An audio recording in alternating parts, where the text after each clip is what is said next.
You want answers? I think I'm entitled. You want answers? I want the truth! You can't handle the truth!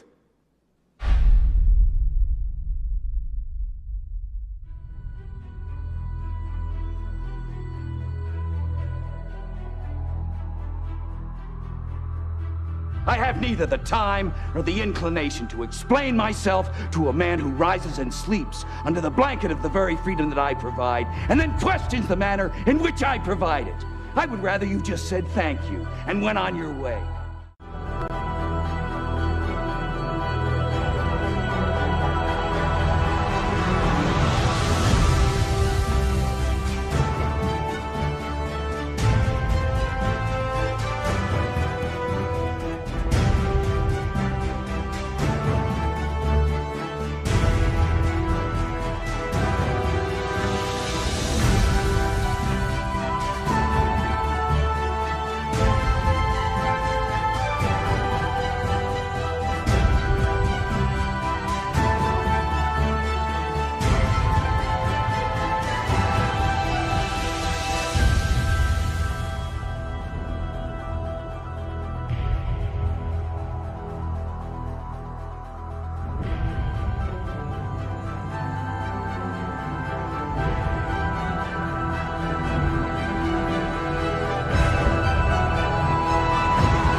If imaginary numbers are at the heart of quantum mechanics, then presumably they are an inherent part of the universe.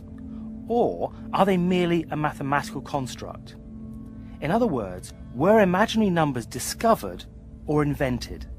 Oh, well, that's the key question, one of the key questions in the philosophy of mathematics. Mathematicians don't like to admit it, but if you look back at the history of mathematics, a lot of important mathematics was developed because it seemed to be a pattern or a game that nature or God also plays, not just a game that one mathematician invented one Sunday afternoon when he had nothing to do.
I work with computers, math. Math? What kind of math? Number theory. Research, mostly. No way, I work with numbers myself. I mean, not traditional. I work with the Torah. Amazing! You know, Hebrew's all math. It's all numbers. You know that? Here, look. The ancient Jews used Hebrew as their numerical system, man. Each letter's a number. Like the Hebrew A, Aleph, it's 1. B, Bet, it's 2. You understand? But look at this. The numbers are interrelated. Like, take the Hebrew word for father. Av, Aleph, Bet. 1, 2 equals 3. All right? Hebrew word for mother, Aim, Aleph, Mem. 1, 40 equals 41. Sum of 3 and 41, 44. All right? Now, Hebrew word for child. All right? Mother, father, child. Yelad. That's 10, 30, and 4. 44. Torah is just a long string of numbers. Some say that it's a code sent to us from God. That's kind of interesting.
It started with the Italians in what's called polyphonic music, when they learned how to play 2 or more notes simultaneously. When was that? That started in about the 1500s. 1500? Yeah, the Italians were the ones that did most of this. With an Italian priest named Antonio Vivaldi. Vivaldi? Yeah, was the one that really pushed all before. But all of the Italian musicians, particularly Frescobaldi and Gabrielli are 2 of them that developed the initial polyphonic music. And then Bach became the master of it. And then Handel was the great popularizer of it. So you had Handel, Bach, Vivaldi, Gabrielli, and what was the other one? Gabrielli and Frescobaldi. Martin Luther? No. Martin Luther was the beginning. He wrote the initial pieces of music. For the organ of the church. Well, the initial, that was still the Pythagorean modal music. So all this comes from Pythagoras? Yeah, all comes from Pythagoras. The modal music, you call it? Modal. Yeah, it's, the only pieces of it remain. It's called major and minor. Major and minor? Yeah, well, those are all part of what are called church modes. Church modes. Yeah, those are extensions from the original Pythagorean system, and they had the distortion factors. Bach finally distorted the whole thing and erased it and made it a pure logarithm. So music, from that point on, always sounded harsh. But that's the only way he could play in all keys. Otherwise, you had to retune the organ for every key you played. See, it didn't matter with the voice because you could move the frequency everywhere. There was a stringed instrument, but the organ is the first digital device. It's an analog computer, but it's a digital keyboard. So now you're stuck to discrete frequencies. So every key you have to retune the organ. The pipe organ is one of the oldest. And with all the stops and the pipes, it's an analog computer of incredible complexity. It's a waveform synthesizer. And the organ is a waveform? Yeah, they can't make them anymore. And the old ones are all the metal fatigue and everything. They're all rotten. It's all gone now. They can't make them anymore? They don't know how to make any of that stuff. Are you serious? It's too complicated. They couldn't do it. None of that can be duplicated. That was made by masters. They just did it all in their head. The guy that made organs with 20,000 pipes, you know how he measured the spectrum? He went into the church and took a stick and threw it on the ground and listened to the echoes, let that cook in his head, and build a 15,000 pipe organ out of it that resonated with the church. And there was no insurance back then. If you fucked up, your head got fed to the fish. But no pressure, right? It just simply worked. It wasn't even a question whether it was going to work, because if it didn't, you died. So these masters that made the organ, that was it. Silbermann made most of the great organs in Germany. So who? Silbermann. Silbermann. Yeah. And then, I don't know who made, France had their own brand. France made some incredible sounding organs, but they sounded different than the German organs. And then the English, you know, had their organs and all that, and all of them are resonant, they're analog computers. You build waveforms by adding harmonics. You can make any kind of waveform you want. And the physical feeling of being in the churches when these things are running in full power is beyond description. Really? Particularly when all the planets are lined up. Wow. Scares the organists. The whole church sounds like it's going to come apart. The organists start to lose control. The whole thing gets wrapped up into the cosmic event. This is the ultimate rave party. And just goes wild. And it leaves the audience in complete shock. Thousands of people just like stunned in shock. They had a grand organ concert at Grace Cathedral in San Francisco right during the planetary alignment. That church was smart. They played that whole solar cycle, and they did a series of 12 organ concerts. Half of the music was Bach. And it got nearer and nearer the planetary alignment. The performances started becoming more and more stunning, and larger quantities of people started showing up. So finally, the last one, there's only one seat to sit in the whole church, where all the phases line up. We'd always get those seats beforehand, hours beforehand, and make sure they were reserved. Your family? No, me and David. Oh, here? Yeah, in San Francisco, David Franklin. So they had an organ. We were doing that whole Sonoma State study, and the organ concert series was in that exact sync with the solar flares. And you had, of course, you were there at every one of those concerts, and they just lit that church up. We'd spend days preparing for these events, hiking around in the woods and just like living on fruits and vegetables. You had to take at least a 10-mile hike before the organ concert, and then get there at the top of that mountain, and then there's a couple other things you do, and you have your seats are all arranged right where all four organs, pipe organs, cross.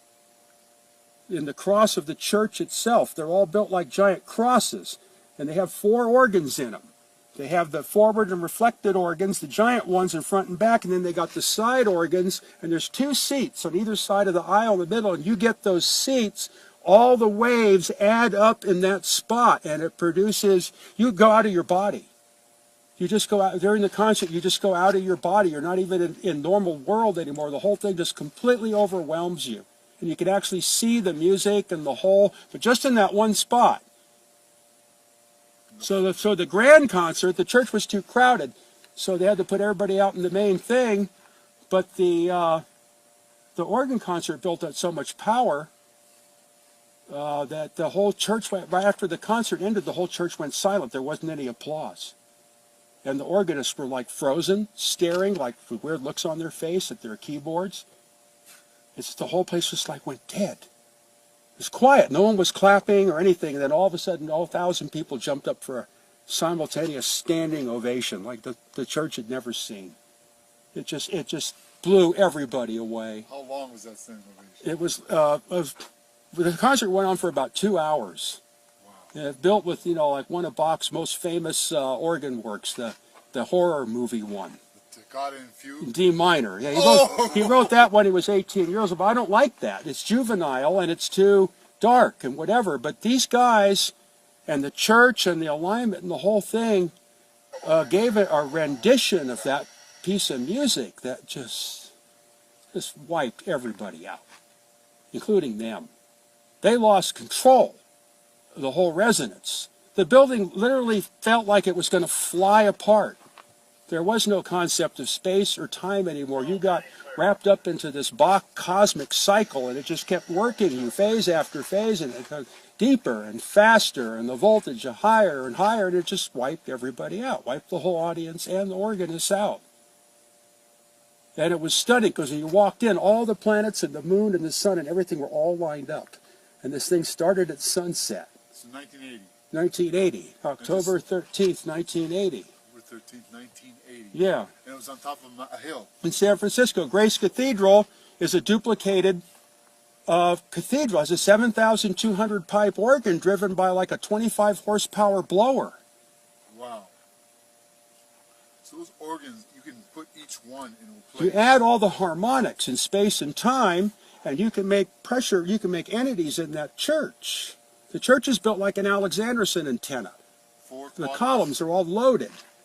And you have standing wave organs pointed at each other. So you can maneuver these harmonics around in the space and position them. And they have like littler harmonics. They're like ball bearings, like those pictures of atoms. And you build these things into space, and if you're sitting in one of those zones, you know, if you put an altimeter in there, like my altimeter, the thing will go wild. The pointer will just start dancing around. There's intense, like low pressure and high pressure centers, and they coalesce like a giant molecular structure in the church. Wow. And the master organist and the organ builder knows how to control all those things. So the organ is part of the church, and the whole thing turns into a giant analog waveform generator. And then the music of Bach is designed to magnify that. On top of it, creates a backwards time cycle. The music actually starts and ends at both ends. That's the problem with it. No one knows how he did it. Bach. Yeah, there is no end or beginning. The end is the beginning. The beginning is like Steinmetz's equations. They go backwards and forwards in time and make things happen in between. So Bach could use these alternating current cycles to work this stuff and just build these energies. So Bach was AC. Well, it's time. It's all time-based. He knew how to make music go backwards in time and forwards in time and fit together. He wrote a 20-piece organ piece just before he died. That's the one that I studied at Boletus, because I had the Marconi building as my own cathedral. This all happened during the alignment. And I had giant stereo, and I studied that music for hours and days. It took months of listening to it to finally get the picture. It was enough to knock you out of your chair, particularly in that building. Philo would come out there, and he would just stand there frozen with tears in his eyes, and just completely frozen by the sounds. In the space. Now, we used to bring him out there to heal him with it, because he was all screwed up on drugs and booze and psychosis and the whole thing. So we bring him out there and fire the whole, sound system up in the Marconi building, get him all high on vegetable juice and the whole thing, and it would just go through his body, and just all of a sudden, he would just freeze. It would be rejuvenated. It works. Yeah, I used to deliberately sit between the speakers. And friends of mine that had back problems, I convinced them to sit between the speakers and let the stuff pass through your body, and it regenerates your body. You have to sit in between the speakers. Just like being in between all those organs in the church. Like a multi-wave oscillator. Well, it's a mechanical thing. It's kind of like ultrasonics. Mechanical, just the air pressure. Yeah, the vibration. So the vibrations of the air hitting. Well, and your body. When the sound waves go through your body, they move your body. And you're in a standing wave zone in between speakers. Just like you're standing in between the organs of the church, and there's these zones, and they move around. They make things fly off the bench. Anti-gravitic. Well, it creates a vortex, and it throws things from the surface. The waves in the bench move around. They throw things into the surface. So when you were sitting in there in that church, did you feel a current in the room? You feel this stuff moving through your body like you're invisible. Like the ether. It actually moving. Solid stuff. You could actually, when your mind is trained and you're tuned into the whole thing, most people wouldn't even get this. Yeah, you're an extreme sensitive. Yeah, we prepared days for this stuff. Days, sometimes weeks, to get ready to be at that level for the full voltage. Wow. Wow. and then they're at the spot, you know, and you just close your eyes and go into another universe. Really? Yeah. Wow, that sounds You're just like gone. And then you're so high from it afterwards, you walk the full 30 miles back to Bilitis and end up there the next morning. Because it's a planetary alignment, total planetary alignment or whatever, there's always a full moon. It make you stronger, that experience? Like physically, do you feel just rejuvenated, healed, strengthened, what? I don't know. I mean, it's just fun, you know?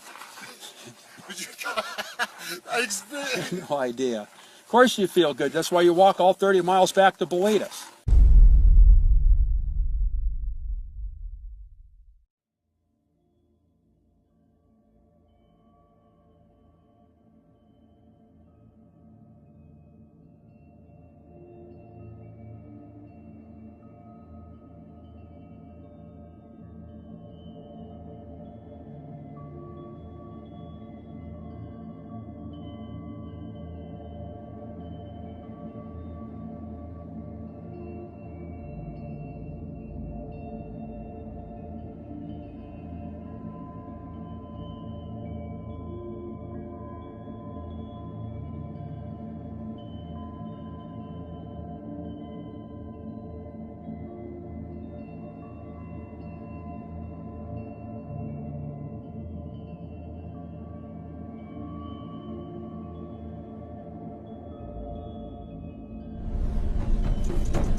Here is a picture of the sundial, which you can see is labeled here, and I will get back to the significance of these figure eights that you see depicted. In the research done on many megalithic sites, the alignment of structures seems to be of great importance to the builders. The Great Pyramid, specifically, each of its sides faces and is aligned with the cardinal points, north, south, east, and west, with an error from true north of only 1/12 of a degree. The work of many researchers, including Robert Bouval, have shown that many ancient structures were also aligned with constellations, including the 3 pyramids of Giza at the Giza complex, which were aligned with the 3 belt stars in the constellation Orion. In regard to Ed, he went to a great deal of trouble to align the Polaris telescope so perfectly that a person standing from the north wall, peering through the eyepiece, would see the star Polaris. This amazing engineering feat, done by a man with a 4th grade education, led him to creating what is now called the sundial. The sundial seems to show figure eights that line the interior of this concave artifact. Ed had told visitors that he used it to tell time, remarking that only the hours between 9 a.m. and 4 p.m. were important because those were the hours that a man should work, and he was not interested in any other hours. The hours were marked over the figure eights, each representing, purportedly, an hour of the day. Through my research, I have discovered that the figure eights that are shown are actually not figure eights at all, but actually represent an astronomical representation of the path that the sun takes through the sky. It is called an analemma. An analemma can be found on virtually any globe of the world. Essentially, the sun follows this path through the sky throughout the year, depending upon your location on the Earth. It is also dependent upon the 23.5 degree tilt of the Earth's axis and the elliptical orbit that the Earth follows around the Sun. Ed Leedskalnin stated in his book Magnetic Current that astronomers did not know what really caused the seasons.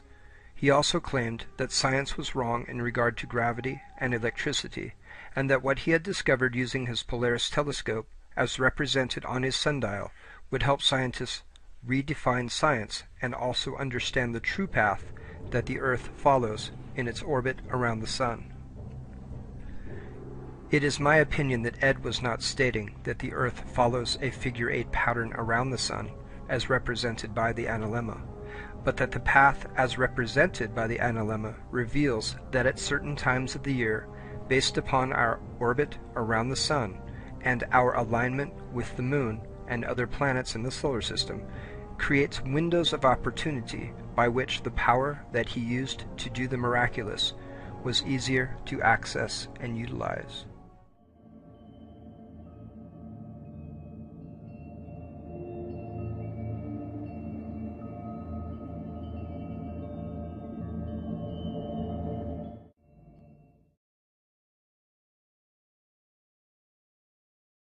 That at certain times of the year, based upon our orbit around the Sun and our alignment with the Moon and other planets in the solar system, creates windows of opportunity by which the power that he used to do the miraculous was easier to access and utilize.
Okay guys, well this is pretty cool actually. What we're looking at here is a picture of the heat signatures on two of Saturn's moons, Mimas and Tethys.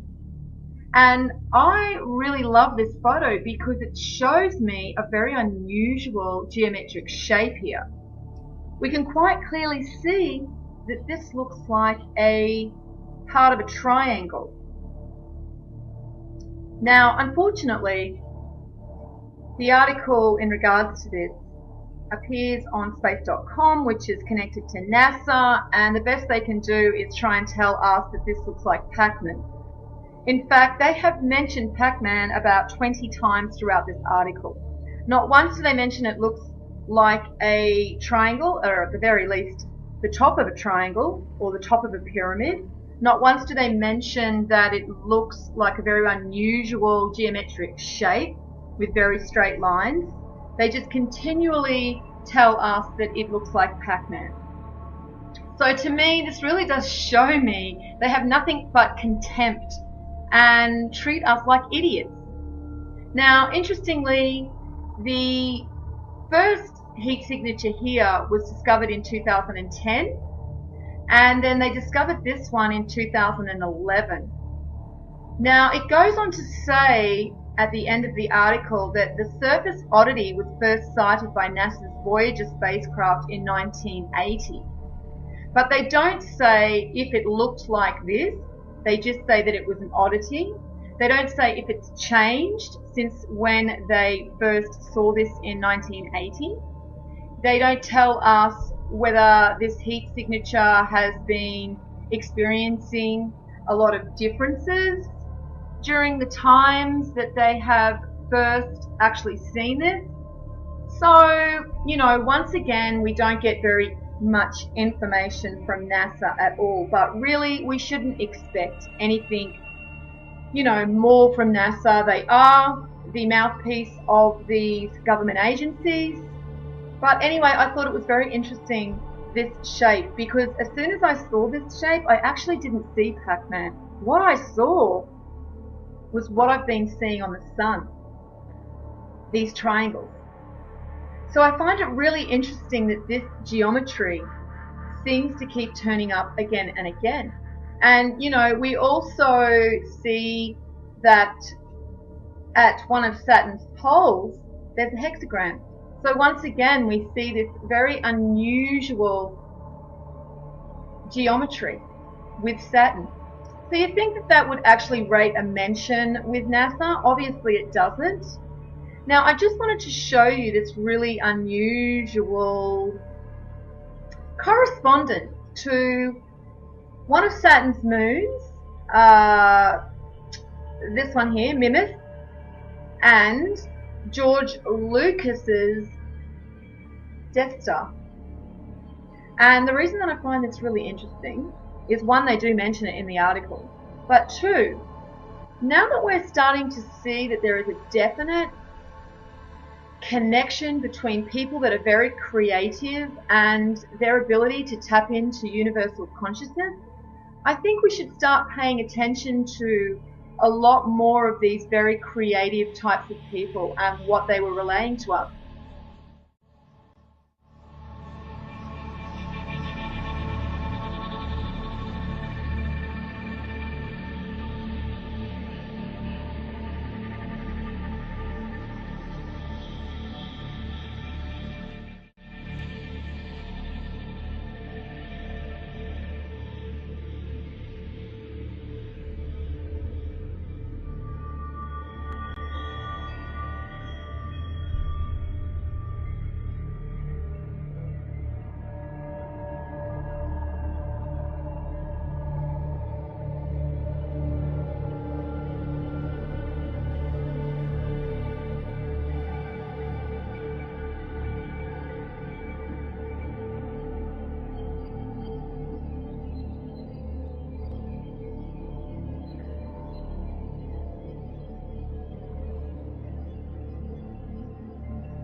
So if you get in a big pile of crystal quartz type rock outcropping, and you sit there and there's a big electrical event going on inside the earth, the rocks will act like speakers and you'll hear the sounds. It's got to be quiet, real quiet, but you can hear them. Wow. Certain rocks you can hear. They change their shape depending upon the electric field they're in. You put an electrostatic field on a rock, it changes its shape. If you change its shape, it produces an electrostatic field.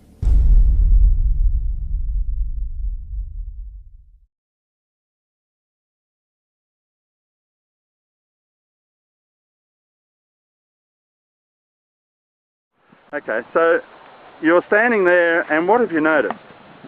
That the wire is being pulled by something in the stone. By something in the stone. Yeah. And we've looked up here, and we've actually found a mark in the stone of a fairly sizable bolt. Yeah. Isn't it? Bolt. A big bolt. And this is right on the crescent moon of Eds. Right in the centre of us, and right below this chair, which is where the first abnormality of this rod was taking place. We also found a very strong pull to just about 8 feet from that post in alignment with those, what would you, condominiums, some description? Apartments. And just around the corner here, what did we find when you ran the wire again? We came around the side where the pool is and the north compass. We aligned it to the north compass, didn't we? Yes. And, oh, by the way, it's Peter from Atmospheric Ionisation. And what else did we find here? We aligned it and we actually found a hole. Yeah. And somebody's left a Valentine's love message in there, which is absolutely fantastic. And this is right underneath, on the outside wall of this triangular cube space. And it aligned it directly to this centre hole. Is that correct? Yes. Tell me again, what did it do? It lined up with the hole. Did it? Yes. It really pulls itself towards that centre hole. Okay. And then we walked around the perimeter, didn't we? Yeah. We took off across and followed the wire. The wire's doing all sorts of weird and wonderful stuff, isn't it? Yes. And how did you know to start doing this? You can feel it, and it pulls my hand when it does that, and it also points in certain directions. Right. Okay. So you just follow and walk the direction? Yes. Okay. Let's go. See what happens when we walk this way. Let me just come out to the top.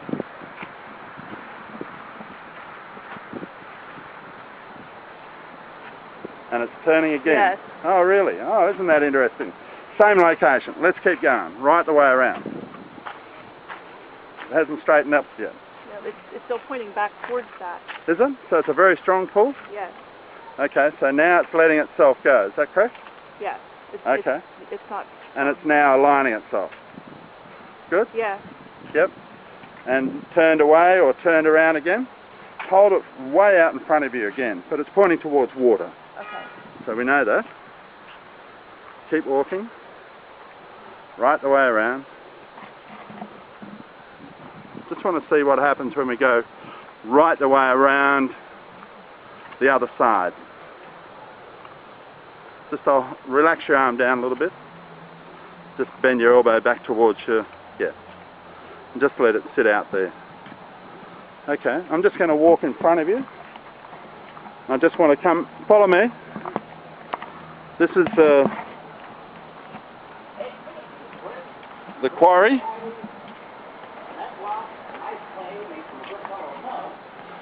I just want to see you walk right up past this place here and just follow the wire. Did it push away? It did just slice it. Oh. It is. Okay, Yeah. just go back and follow the wire.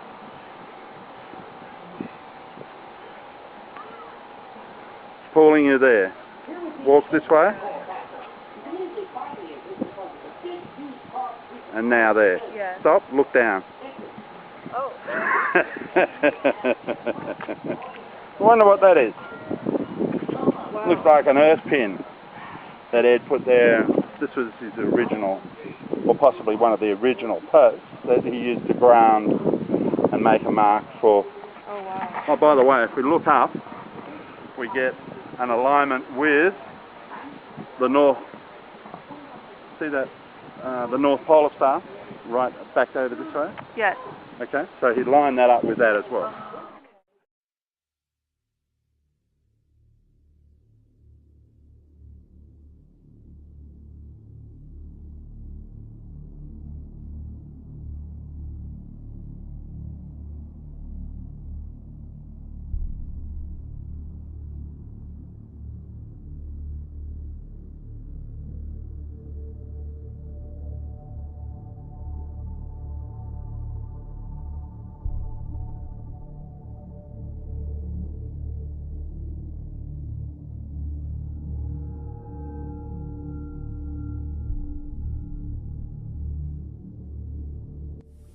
Is the sun actually, do you believe, combusting in on It's itself? not burning anything. There's no fusion in the sun. That's well understood.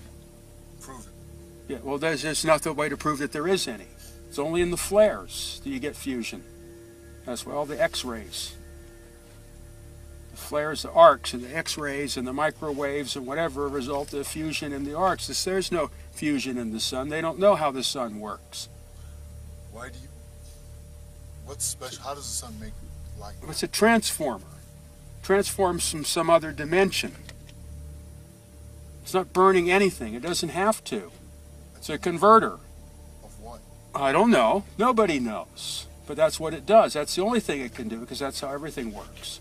Transforming from another dimension? Yeah, you could say it's taking energy from another dimension, counter space.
Can't go back, can I?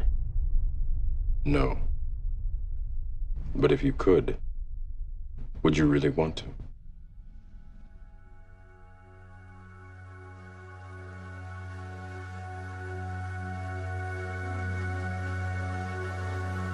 I didn't say it would be easy. I just said it would be the truth. You ever have that feeling where you're not sure if you're awake or still dreaming? I know exactly what you mean. You have the look of a man who accepts what he sees because he is expecting to wake up.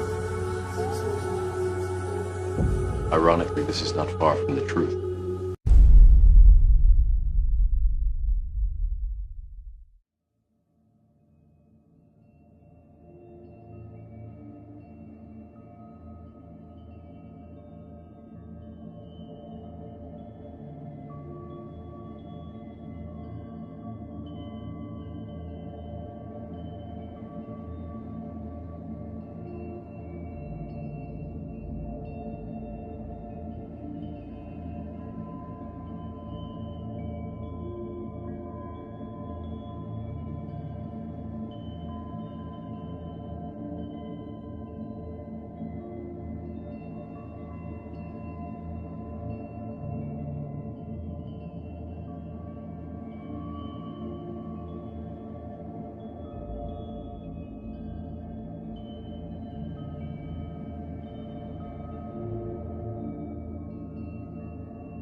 I do get knuckleheads on here that watch one video, and because they don't get it, then they you know, they've got all the answers.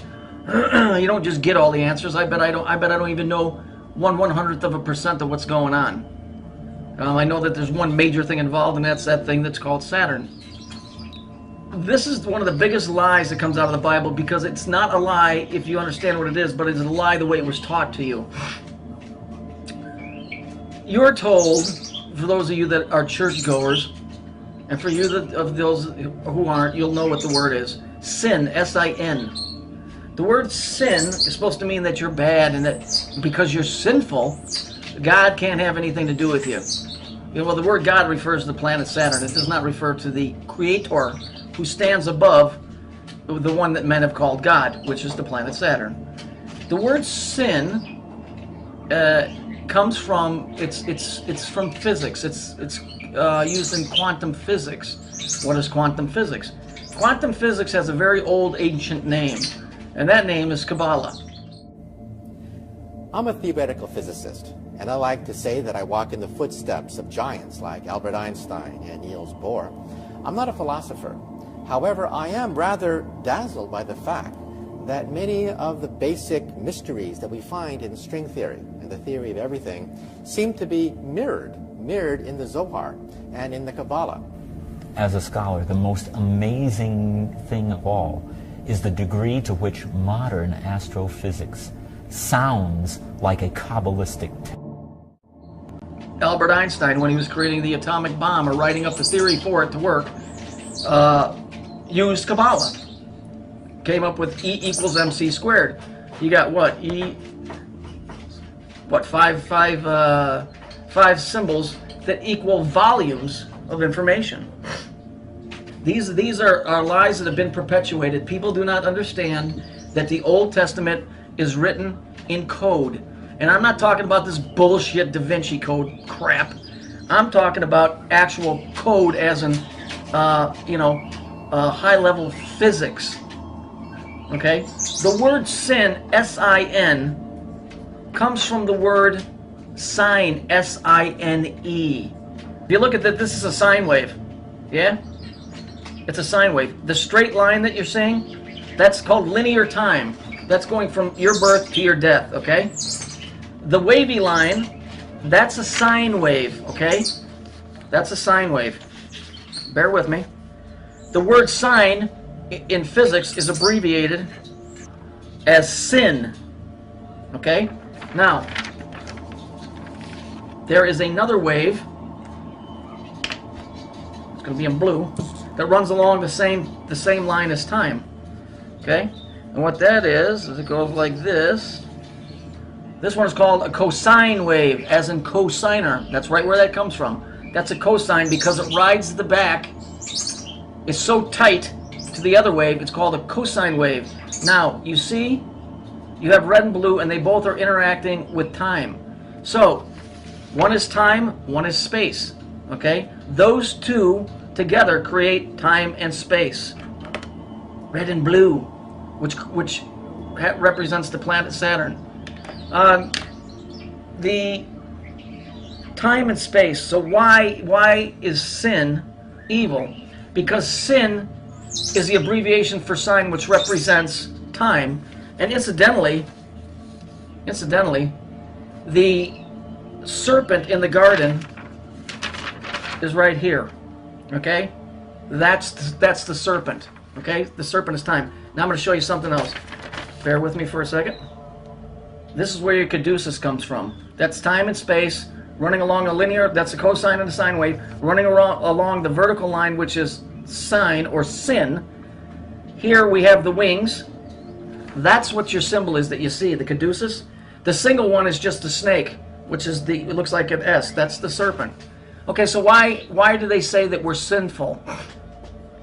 They say that we're sinful, or that you're born of natural sin, because you're born into sine. You're born into sine. You're born into time. And when you're born into time, when you're born into sine, you're born into sin. Now, why does sin keeps you away from the Creator? Why? Because here, that's ruled by time, the circle, and space, the square. The Creator is timeless. There is no time where He exists. It's a loop. You go around and around and around. You have to arise above that and get to where there is no time. So when they say, oh, man's born of natural sin, you are born into the third dimension. And as the Bible says, the wages of sin is death. When you're born into the third dimension, you live in the third dimension, and as we all know, time, given enough of it, destroys everything. Okay? That's why in Revelations, the beast is Saturn, because it regulates time. Given enough of it, it will kill you, your friends, your pets, destroy, rust, break down everything in the third dimensional level. And death is always associated with sadness and wailing and gnashing of teeth. Because, see, they took a story of physics and they twisted it and they came up with a bullshit story that some broad, running around in her birthday suit, giggling and ate an apple she wasn't supposed to. The tree of life that they're referring to in Genesis is the Kabbalistic tree of life. First of all, the Old Testament was never supposed to be in your possession. The Jews did not want that out because those stories are coded stories that are written in high physics. All the Old Testament is stories about reflections, light waves, atomic weights, dates, what else? Vibrations, mathematical codes that are what that thing up in the sky creates, that makes the reality that we live in. So for all intents and purposes, that thing is God to this planet, not to me. I believe in the guy that's above him. Problem is, we don't know what his name is. So that's why I believe in Jesus. It's the only guy in between me and the Creator. Okay? Let's watch the graph here. You see how it goes round and round? You see the green? Okay, you see that's the serpent that's in the Garden of Eden. Okay? You see it? You see how that's sine wave, see that? Okay, you see how that works? Okay, now we're going to move on. I want you to look at the equation, and this is going to explain to you why I know that this is bullshit out of the Bible, what they're talking about. The Bible is not bullshit, but with the way that they crafted the story and made you think of something else is. And on top of that, when you're trying to explain physics to a guy, you know, that doesn't understand physics, you have to use other means, and that's why they use the story of the Garden of Eden. So let's look at the way it's written. Okay, there's 3 axis points there, all right, which is what creates the cube. All right, but let's look at it. This is interesting. Why am I going to go? Why am I going to go to hell when I die? Look what's in parentheses. Cause I sin.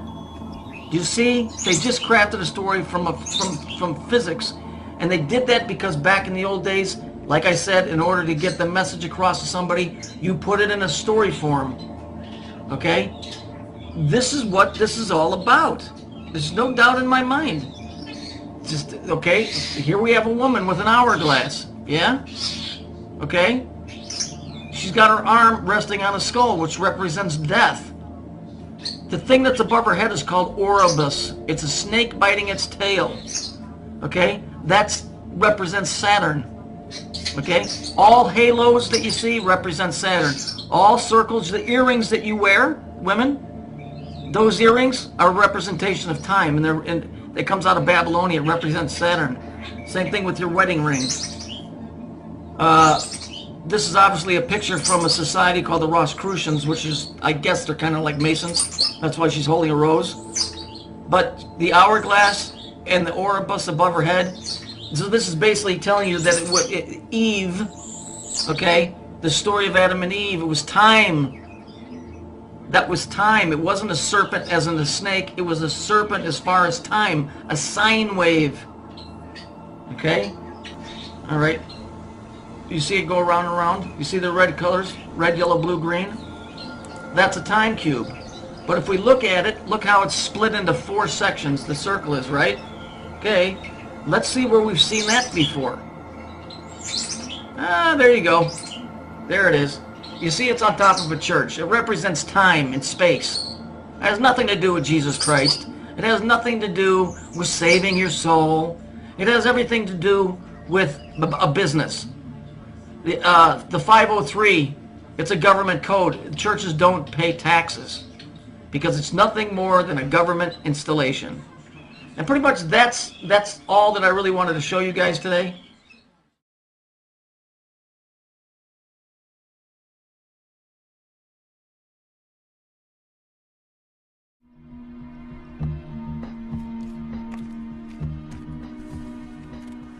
I guess there's a plan for all of us. I had to die. Twice. Just to figure that out. Like the book says, he works his work in mysterious ways. Some people like it. Some people don't.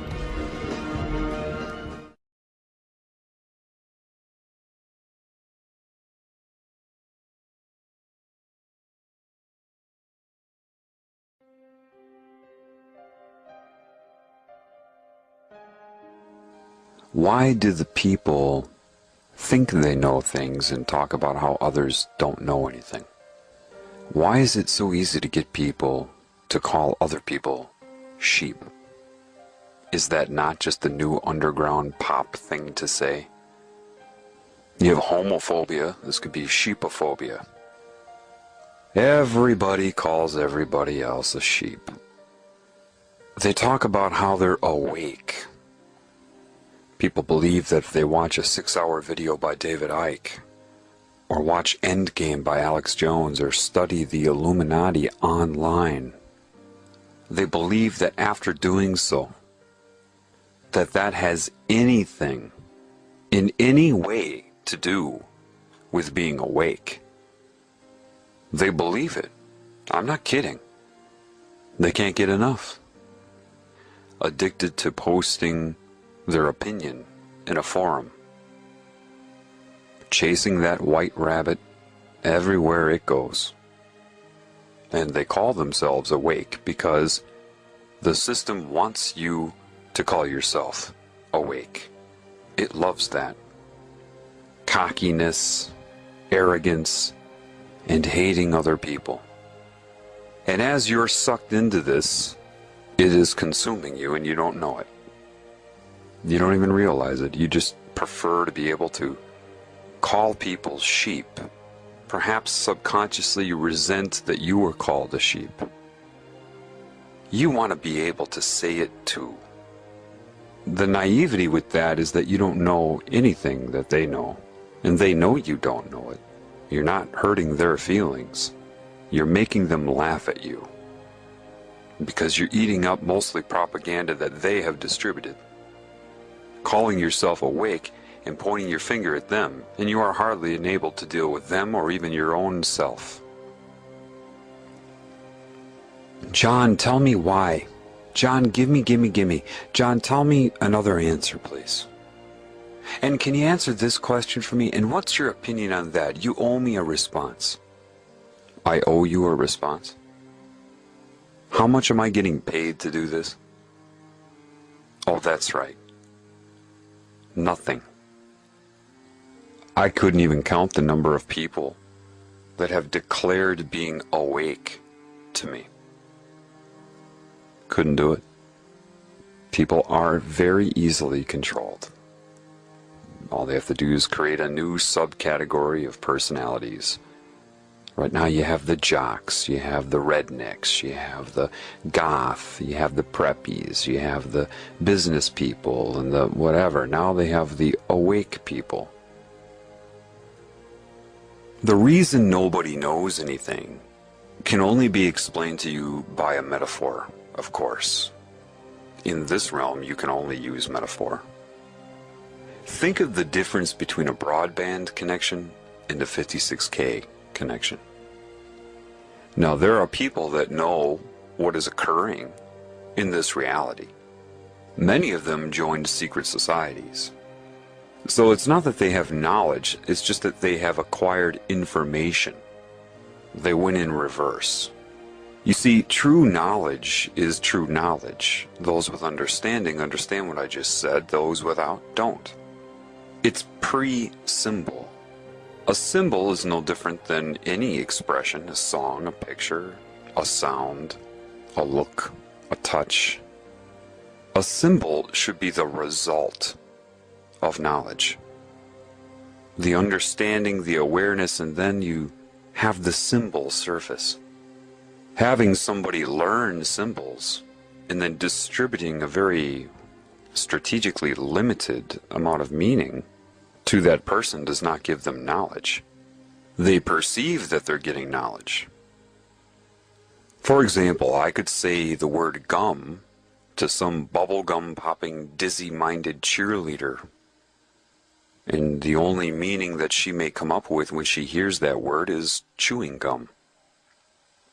I could say the same word gum to somebody else and they may think chewing gum, but they could also think a gum tree or the gums around your teeth. Could say it to another person, they'll think chewing gum, a gum tree, gums around your teeth, but maybe they're thinking even deeper. Maybe they have a deeper understanding. Metaphorical comparison to other things. Gummy substances used in construction. Maybe molecular assessment. I only used one word, a phonetic symbol. written if you're looking at it. The meaning transferred by using that symbol is directly dependent upon who is receiving the information. If it's the cheerleader, she's only going to get a very limited amount of understanding, just enough to communicate. The line by Gene Hackman in the first Superman, some people can extract the secrets of the universe just by looking at the ingredients on a chewing gum wrapper, is absolutely correct.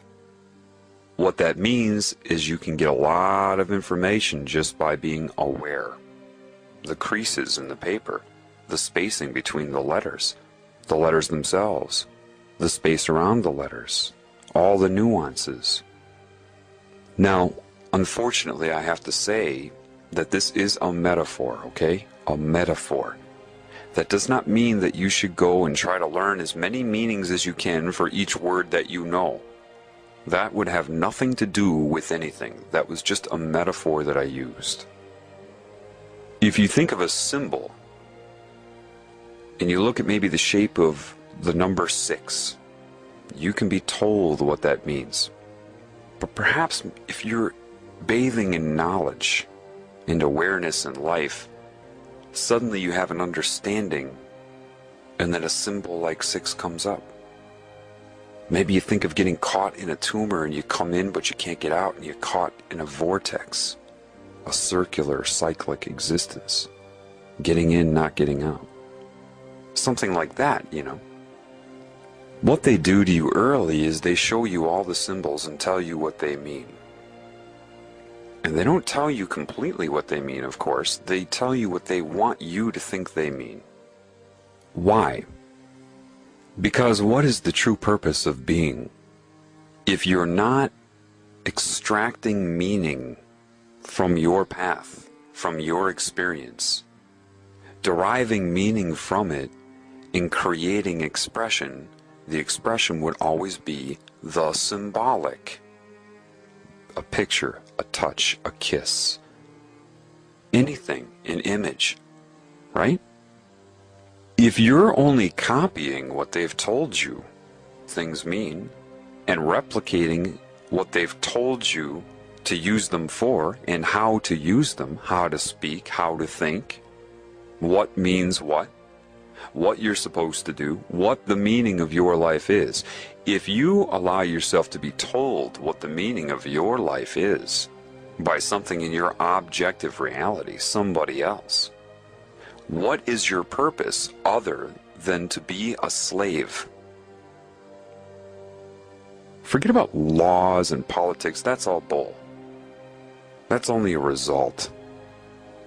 If you're not creating, and the only way you're going to create is by extracting meaning from within. If you can't do that, what is the point of you being around other than to be a slave? Acquiring detail. This means this. I learned what this symbol means. This pagan symbol means this. What do you mean you learned? Did you look it up? Were you told, or did you read what it means?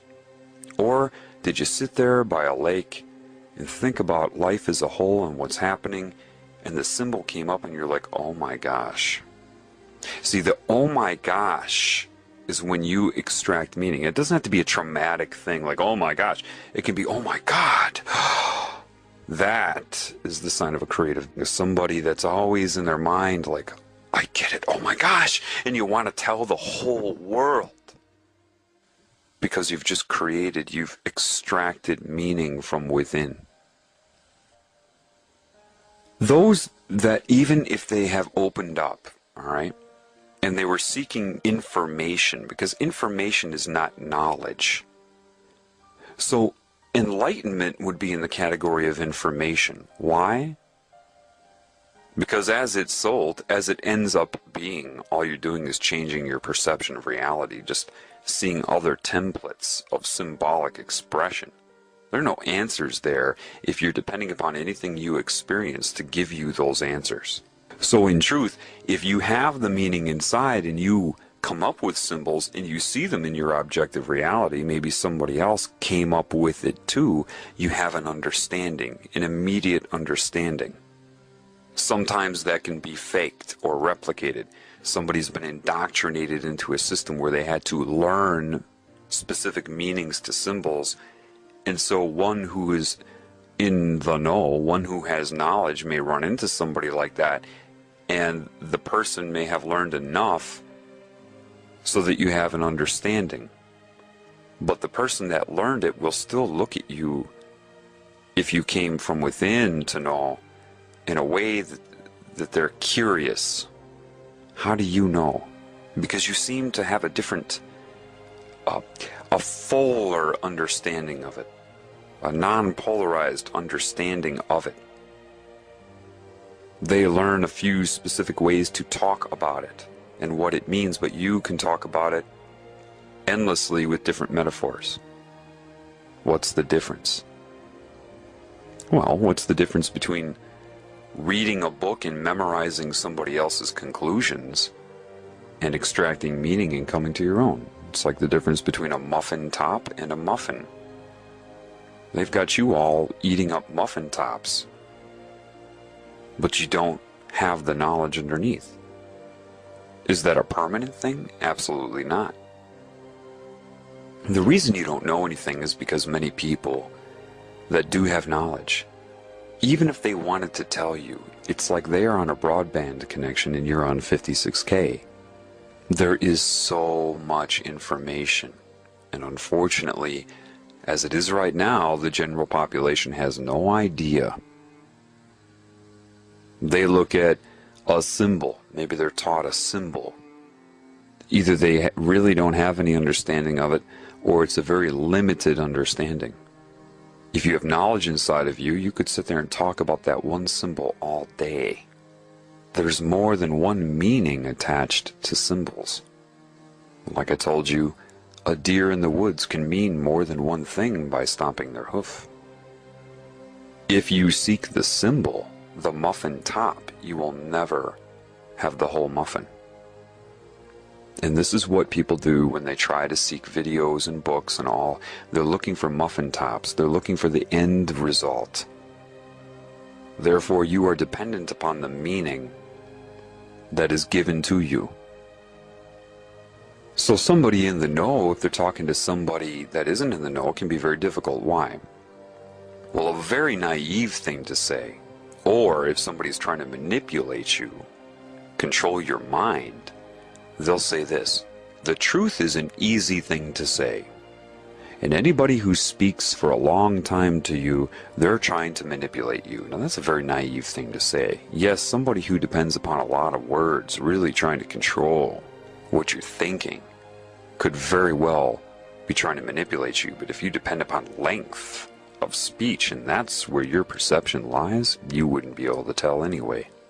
If someone's trying to manipulate you, you should pick up on that within seconds, regardless of what they're saying. The truth is something easy to say. If one person in the know is speaking to another person in the know, in other words, you've both reached the same conclusions and you know it. You know when other people know. You just do. That's why they don't say anything other than that. You know when other people know. And you say, well, that's ambiguous. And that's ambiguous to you. But that is a symbol. To say that sentence, you know when other people know, that is a symbol. And those who have come to the conclusion on their own understand the full meaning of that.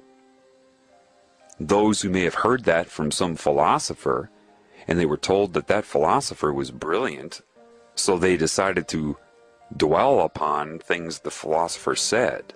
If a philosopher says to you, you just know when other people know, well, you trust that philosopher because everybody has given them a 5-star rating. So you think, well, that must mean something, so I'm going to sit around and think about it. You can't sit around and think about that. That is a result of so many experiences. So, if I say you just know when other people know, you don't have to sit around and assess and calculate in your mind and think of behavioral patterns, or they said this and they said that. I'm going to put two and two together and formulate an assessment of them and what their intentions are. If you are doing that, that is robotic. It's nothing against you. If I were against you, I wouldn't be trying to help. It's the conclusion that matters. If you reach it on your own, because a conclusion is a symbol. It is a symbolic representation, the quote, the conclusion that has so much attached to it, all of your experiences that tie into the conclusion. How do you extract meaning? Well, perhaps you have an experience. It could be a social experience, it could be anything. And that experience is finished, and that means nothing to you. Then you have another experience and you see that it's different, but there's something similar to that other experience. You're kind of like, And then you have a third experience in your life, and it's really similar now, all three of them. Then you have a fourth experience that solidifies the similarity and prompts a question. It is the fourth experience that prompted you to ask the question, but it required the other three preceding it. The fourth experience, if it were isolated in and of itself, would never have prompted it. You needed all four experiences. So now you have the question. And maybe you have a whole other series of experiences that are happening so that you can extract meaning to address the question. And maybe after all of that, you come to a conclusion. And now that conclusion propels you in your advancement of understanding and extracting meaning in your life, and you start a whole other series of experiences. And that's just one facet of your life, and maybe simultaneously you have 30 other paths going like that, like I just explained, and maybe all 30 of them come to one peak of a conclusion, and you needed all 30 paths that had many, many experiences within each path, leading up to minute conclusions that come together that lead you to a new understanding. That takes time, it takes attentiveness, and the desire to have meaning, to have purpose. And now that one new understanding could be one of thousands that eventually tie in, and you don't even know it, right? Until you reach the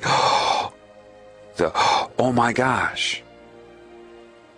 And all of these things come from within. Your ability to make use of pattern recognition, to see how things are always and never the same. What do they have in common? Did you get out there and experience people of different cultures? Were you too busy trying to project your culture onto them and see what they would say? Or were you trying to figure out what you had in common? I did that my whole life. In the moment of doing it, I didn't really necessarily know why I was motivated to do it. My spirit did, but my conscious mind didn't. Your spirit will lay breadcrumbs for you throughout your entire life or path. So if you come to an understanding, and then several understandings, and you know how much is involved with it, you can tell other people the details of your path, but that isn't their path. And if they try to memorize the details of your path, they're pulled off of their path.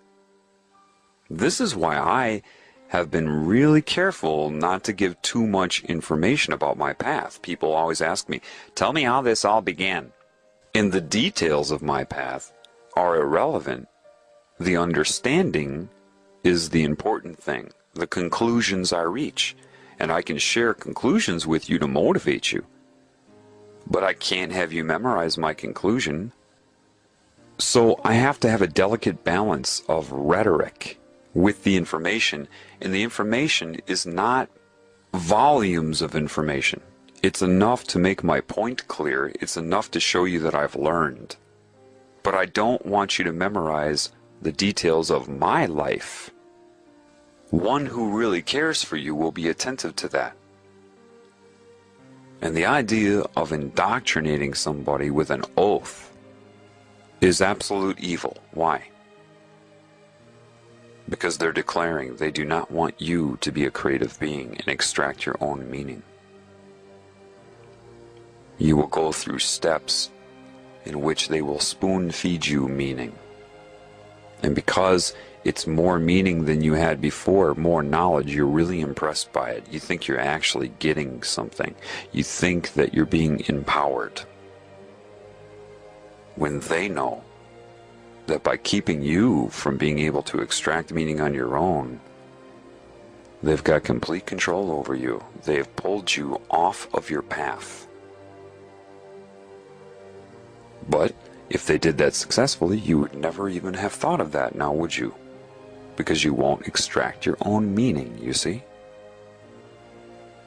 Nevertheless, somebody with a lot of knowledge, if they're on a broadband connection and they're speaking to somebody in a 56K connection, it's anything but easy to tell the truth. Like I said before, one in the know can say the truth very easily to another in the know. If one in the know is speaking to an individual that is not in the know, saying the truth is anything but easy. Why? Because of what you know. You know of the enormous gaps that they have. That you cannot just say the truth because they'll understand the words with the limited understanding they have in their concept building by society. But they would need to go through so much. And you know that they don't believe that. Telling them that makes no sense to them. They say, the truth is simple, you should be able to give me a simple answer. And then what happens is the people that have knowledge get very frustrated. The very moment you interrupt them or cut off what they're saying to you when they have to extend great patience to try to tell you the truth, and you cut them off and want to give them your opinion, or you tell them that you agree with them or disagree. To somebody in the know, when they're speaking to somebody that is not in the know, when the person that is not in the know says that they agree or disagree, both of those things are offensive. Because they know you should just have your mouth shut and take in what they're saying, and a lot of what they're saying will be rhetoric. But I talk to people like this all the time. They completely ignore the rhetoric. I'll use rhetoric. That if they had wisdom, they would understand at least, okay, there's something with this, and they blow it off. They go, yeah, but anyway, and then I blow them off. And they have no idea why I blew them off. Or people will just bombard me with questions. Questions that are what you call loaded. Anybody in the know would say that's a loaded question. Because you lack so much just in the fact that you're asking those questions shows how much you don't know. And you ask them in a very naive way. It's not your fault, but you expect a simple answer. People will go up to somebody with knowledge that has required an entire lifetime of attentive awareness to their experiences, detailed and disciplined effort to extract meaning from your life, and they ask you a simple question and expect somehow that you are going to be able to transfer a lifetime of understanding in 2 or 3 paragraphs. They truly do.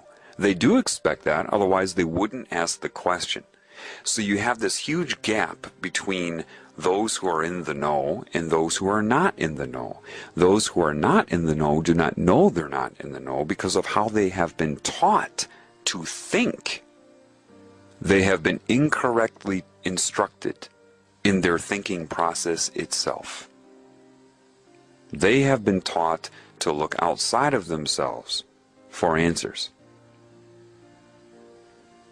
They have been misinformed about what answers are because they've spent their whole life having the meaning spoon-fed to them.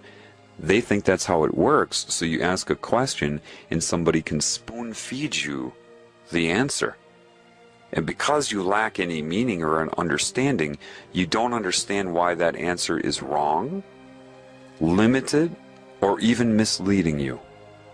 You can't. Based upon that, based upon how you've been instructed to think. So a lot of people that have knowledge, when they interact with the average person, They get very, very frustrated. Very. They'll just look at you. All they can do is look at you because they can't say anything to you. You would not be able to extract meaning from what they say. They said gum, all you would do is hear chewing gum. And they're thinking 500 different meanings to gum, all leading up to a point of conclusion. If you lack that, it's a waste of time to tell you anything. This is why, when you hear someone tell you that you cannot be told the truth, this is why. So they'll look at you and they'll have that look. And those in the know understand that look. It's a look that says, you know so little. You know absolutely nothing and don't know it. To tell you what I know, I would need 500 mouths and have to be able to speak 500 different sentences simultaneously, all at the same time, to express what I know, and you would have to be able to interpret 500 simultaneous sentences flowing at you at once. That's what that look says. And the look also says you don't even know that. And if I told you that, you would call me arrogant because you've been trained to call people arrogant. You don't even know what that means. So they'll just sit there and shake their head at you. They shake their head from side to side because they're paralyzed. It's the questions you ask, the way that you ask the questions, and what you do if they actually try to answer them. How long does it take before you cut them off, roll your eyes, or get distracted by something that occurs in the room, like a cat being distracted by bright and shiny objects? And if they're trying to tell you something, and maybe your cell phone will ring and you'll tell the person trying to give you truth to hang on, Shelley has to talk about her boyfriend. Okay, hey, you're not going to get the truth. You're nowhere near prepared to even comprehend anything that is true. And then you say, come on, just tell me. You can't be told. Well, that doesn't make sense. All you have to do is tell me. You can't be told. Not in your current state. You need a lot of work. And you don't understand why you need a lot of work. That's what it comes down to. Now, nothing is 100%. Am I saying that every Freemason has been spoon-fed?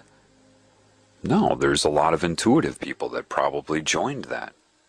But they were naive enough to be sucked in. But some of these people may want to tell the world things. Maybe they thought, you know, this isn't fair. I gotta tell them what's going on. And they tried.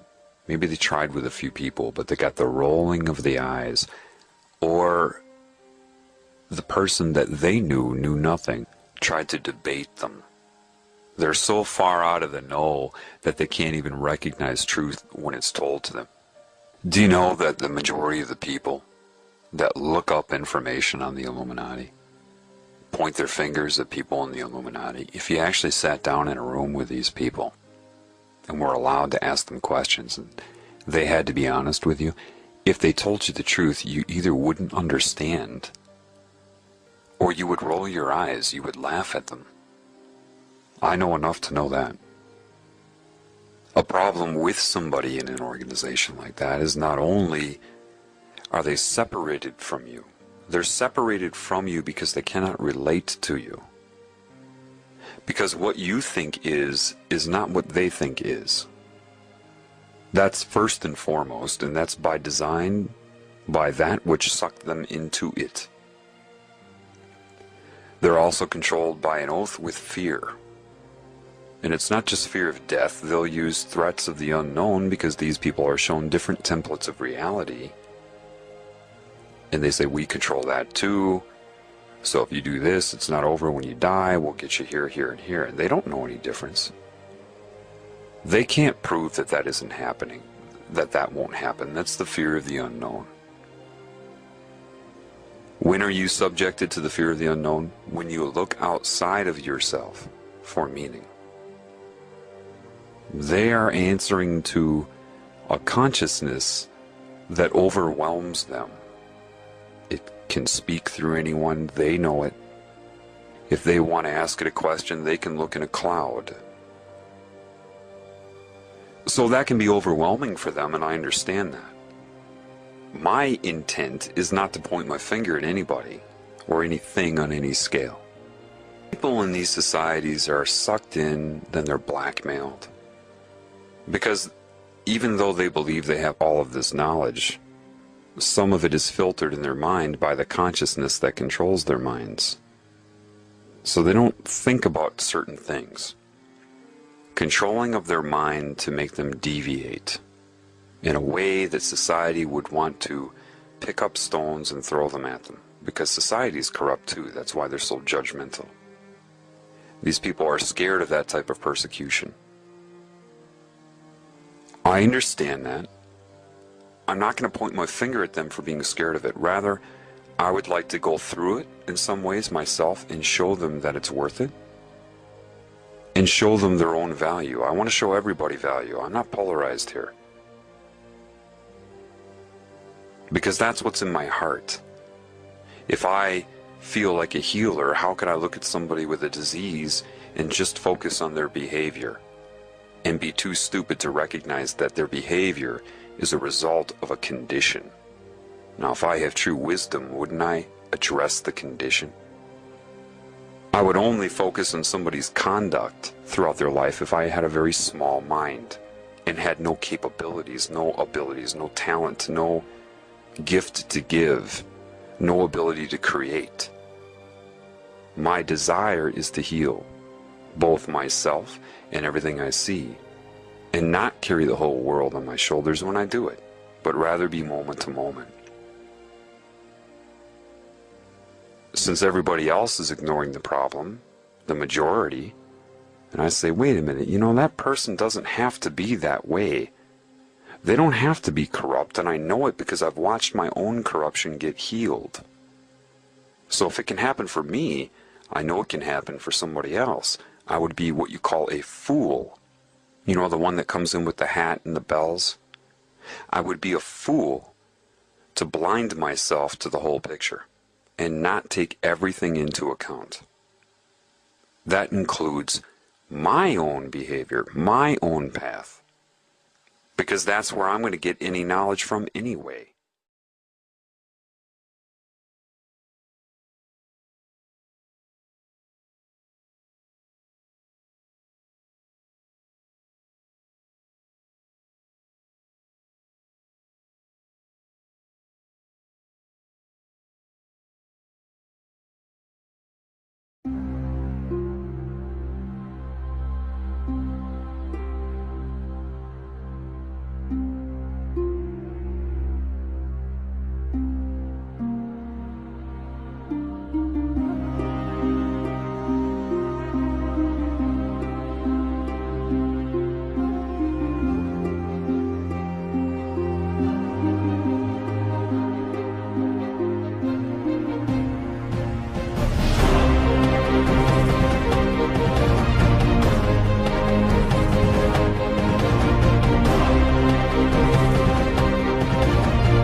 No different.